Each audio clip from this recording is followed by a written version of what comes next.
Hello everyone. तो लो जी आ गया खेसारी लाल यादव जी और नेहा पाठक का एक बहुत ही बेहतरीन वीडियो सॉन्ग का फुल टीजर को रिलीज कर दिया गया है और फुल वीडियो सॉन्ग का रिलीज डेट भी आ चुका है। और इस गाने को लिखे हैं विशाल भारती जी और इसमें म्यूजिक दिए हैं मोनू सिन्हा जी और इसे गाए हैं खेसारी लाल यादव जी, जो कि आपको स्क्रीन कवर दिखाई दे रहा है, जो कि फुल टीजर को रिलीज कर दिया गया है। और इसका टाइटल है जून में, जिसका टाइटल है जून में।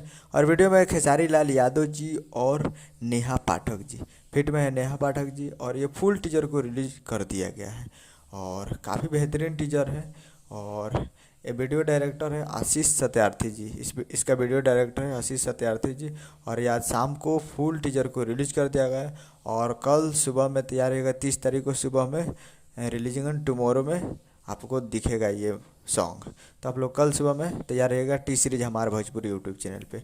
तो कल 30 तारीख को सुबह सुबह। उम्मीद कर रहा हूँ कि वीडियो अच्छा लगा, चैनल को सब्सक्राइब बेल आइकन प्रेस कर देते। कैसे कैसे यादव जी के लेटेस्ट लाते हैं। मिलते हैं अगले। जय हिंद, जय भोजपुरी।